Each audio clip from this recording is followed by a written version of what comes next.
Hey, this is Pat Welter, and this is a podcast. I don't have a name for it yet, but it is October, and it is the best sports month of the year, and Tampa Bay right now is at the center of it, so I feel like we got to have one. On one hand, we got the Tampa Bay Rays on top of it all, everything right about sports. On the other hand, you got the Tampa Bay Bucks and everything that is wrong about sports. It is getting bad in Tampa Bay right now. If you haven't heard about this Greg Schiano season ticket holder breakfast story, it's getting bad. It's starting to have that Rex Ryan feel. It's not quite, I'm going to answer this question sideways. I can say anything I want. That's the beauty of this country. But it's bad. It's not quite Herm Edwards, we play to win the game. You play to win the game. But it's bad. Let me read you this quote here from BucksNation.com. Greg Schiano, the season ticket breakfast story. All right, cue the music. What I walked into was a very, very bad situation. A very messy situation. A situation that, quite frankly, nationally the Buccaneers were the laughingstock of the National Football League. Not bad, laughingstock. That's why I was hired. If it wasn't that situation, I don't get hired. The irony there is obvious, right down to the natural rhyme. I don't get hired, now I'm going to get fired because the Bucs are in fact a laughingstock. And it's crazy to think that if one coach is going to get fired mid-season, it's now Greg Schiano. Because before the season, I think you'd certainly say it was Rex Ryan, and it's almost like Rex Ryan has passed that curse on to Tampa. There he was standing sideways, then magically Mark Sanchez gets hurt. Geno Smith beats the Bucs in week 1. And now it's Schiano and the Bucs that are the laughingstock of the NFL. I mean, you can say what you want about Schiano. And he's kind of getting played out to be a goon right now. You feel kind of bad, but don't pretend like this is the first time this has happened. You know, this is the first time it's gotten ugly with the coach on his way out of town.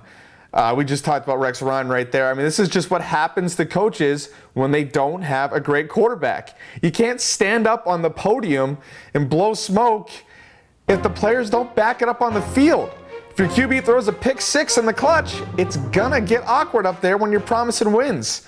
I mean, if you promise your girlfriend grand things, a couple years later you're still in the apartment with a Pink Floyd poster on the wall, eating Cheerios, she's gonna want to break up with you. You got to deliver on your promises. I mean, Dennis Green said this after having to bench Warner for Leinart. The Bears are who we thought they were.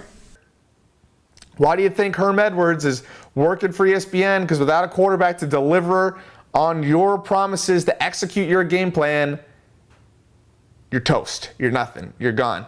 And you can criticize Schiano for how he's handled Freeman, but the scary truth is that without a great QB, eventually you're going to go on a losing streak and your job is going to be in jeopardy. Look at even Tom Coughlin and Mike Tomlin, guys with 2 Super Bowls, and their jobs are getting hot, and they have Eli and Roethlisberger. So imagine if your quarterback is just good, just average, just had 10-6 season like Josh Freeman.